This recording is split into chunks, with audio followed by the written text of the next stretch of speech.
April is Autism Awareness Month, a time to celebrate neurodiversity and shine a light on the stories that inspire change.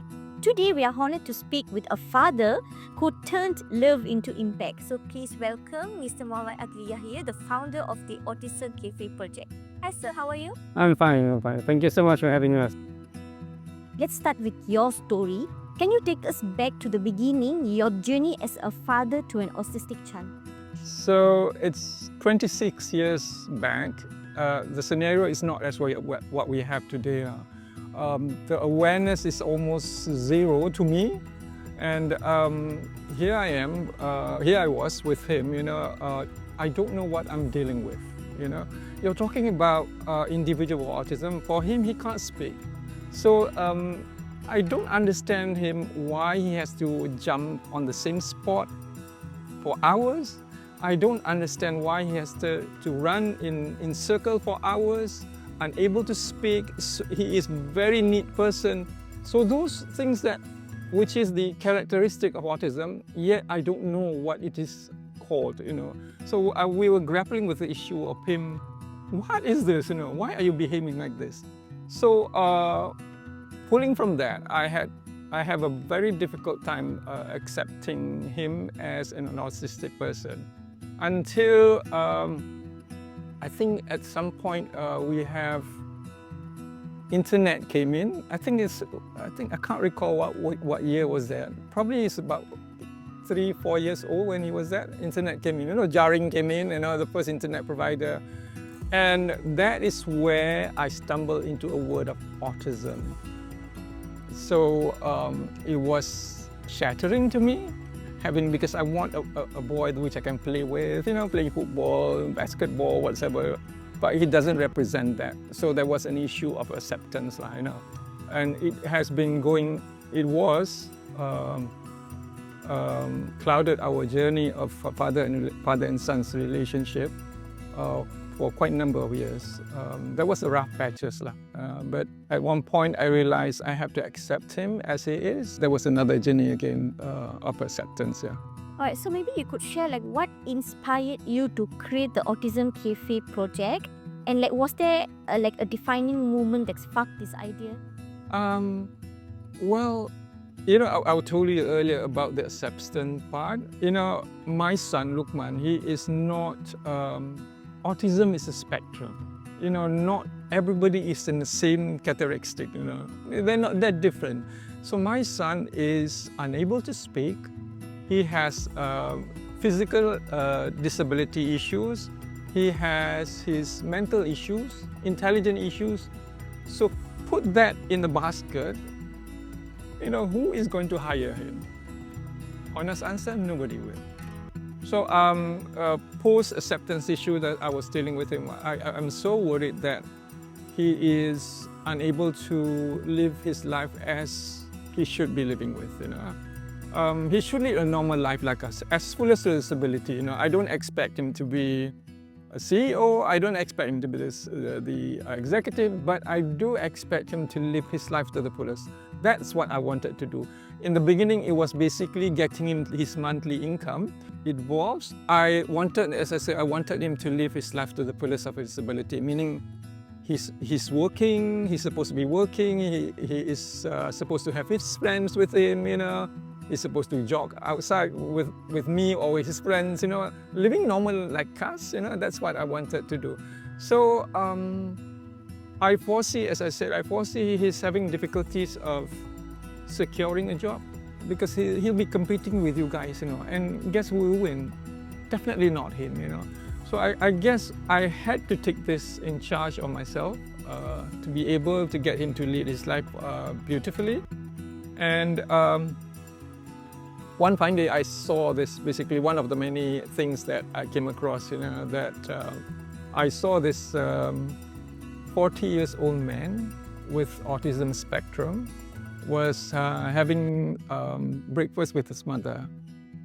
By chance I met her in Damansara, So I asked him, because I knew this is autistic, characteristic, you've been living with him for 26 years, you kind of knew this is an autistic individual.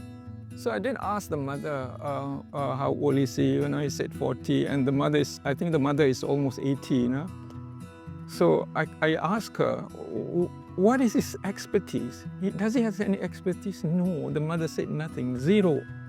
You know, can you imagine if the mother passed away? What is going to happen to him? So that struck deep in me, you know. I said one of the many things.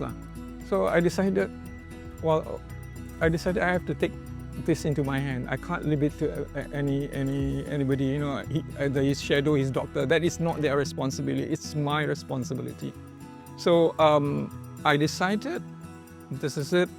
I have to take this and build his future.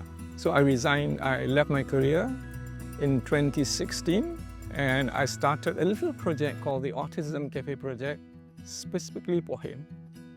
But along the way, we found out it has so many positive influence to him, but we decided to open up to a small group. And yeah, we started off with selling nasi lemak by the roadside. And 9 years, here we are. We have a blueprint that I wanted to realize, and it is realized. Yeah. I'm happy with it. Like, how did your son influence the values and missions of this cafe? You see, as I mentioned to you again, he is an individual with autism with low functioning. Back those days, you know. And to see that he has made it, you know, he is now working full-time over at the cafe, and he is working at Uncle Roger once a week, and 3 of our boys as well is working in Citytel Hotel. So sometimes parents saw him working, and I explained to him he wasn't this big poor, and they got inspired. You know, to be honest with you, it was heaven and earth. He was totally non-functional those days. Now he's able to do on his own. He designed bracelet, and he's selling it at Uncle Roger again. He's earning about 600 ringgit per month from that particular outlet alone, you know. Not mentioning the other roadshow that we went. He earns about 200 per roadshow. So he earns his living now.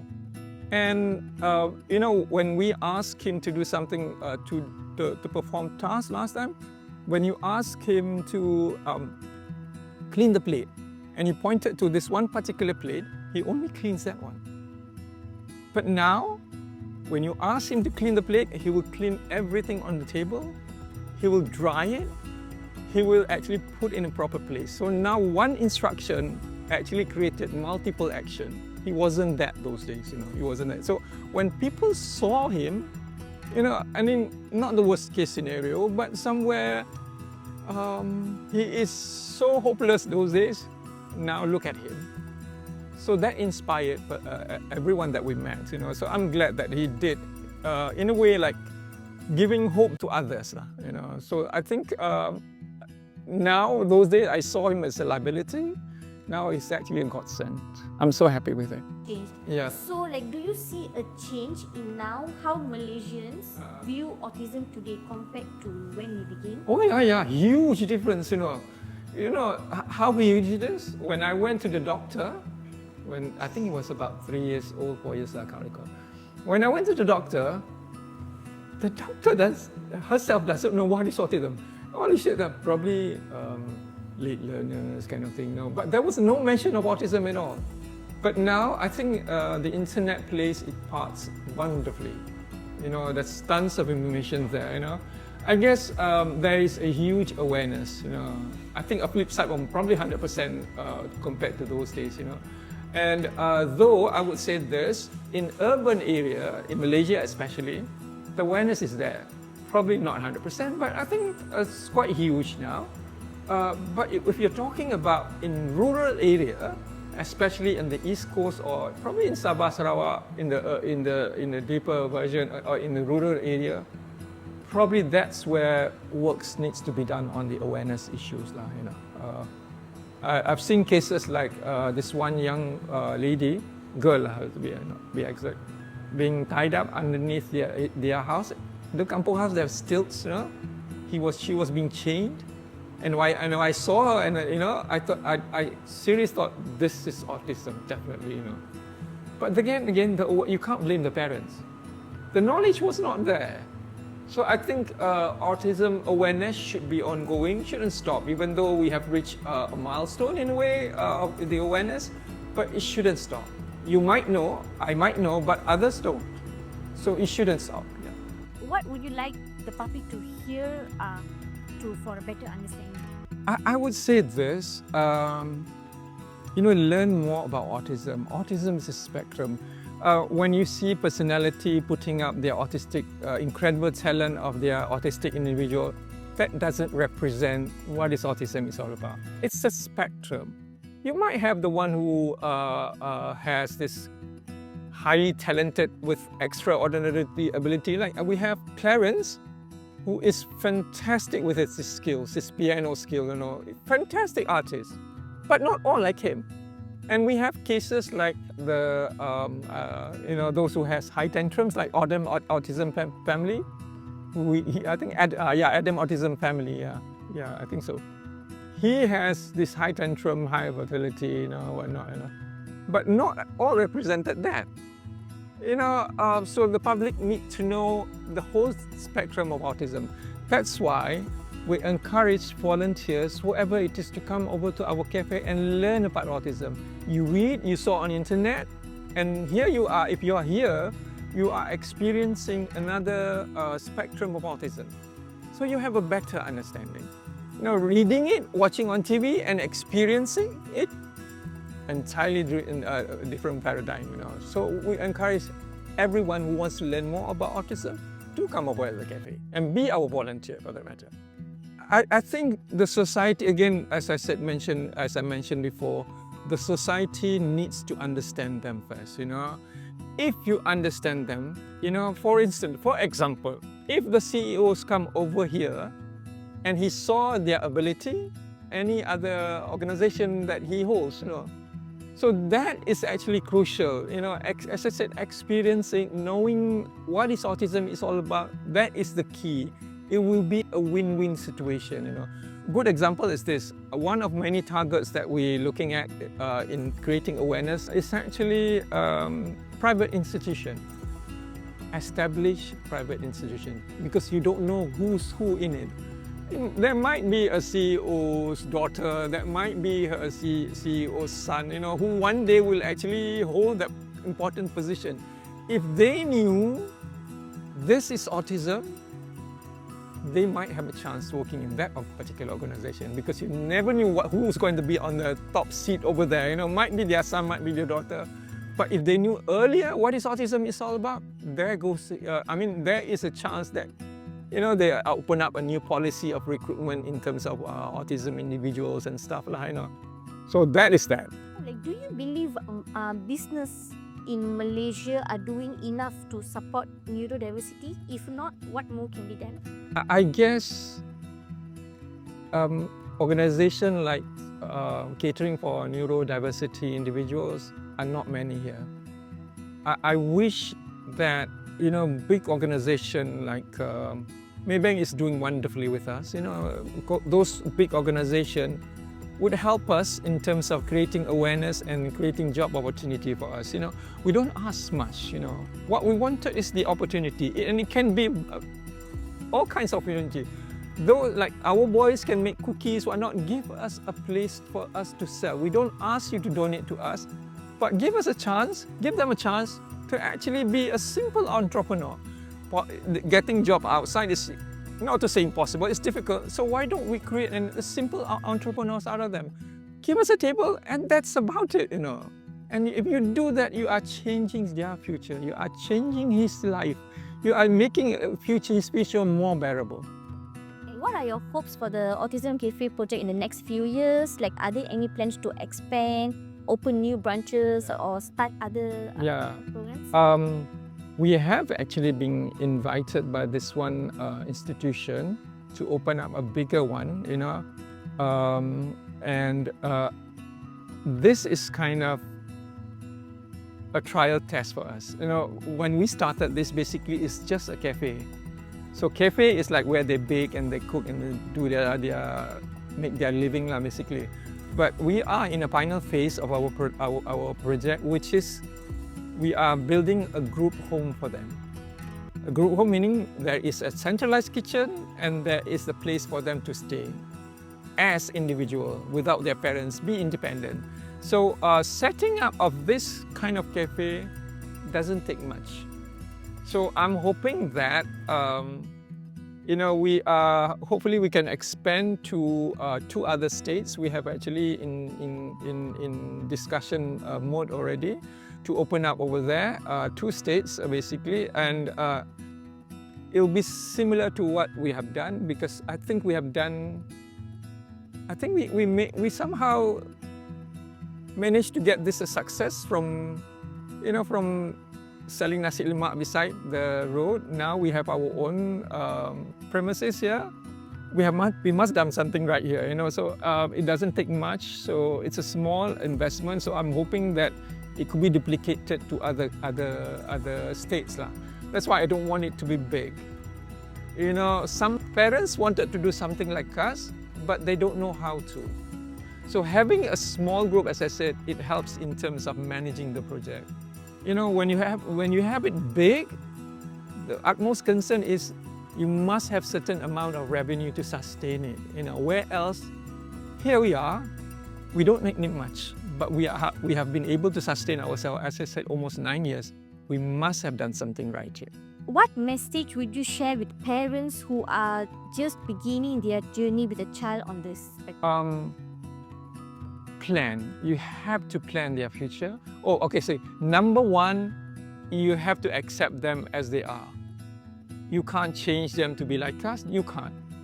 But you need to manage them properly. So acceptance is the key. Once you receive that acceptance level, you need to think of their future, because they can't. A good example is this.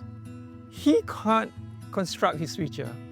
And that responsibility doesn't fall on his teacher, doesn't fall on his shadow, doesn't fall on the doctor, it falls on the parents.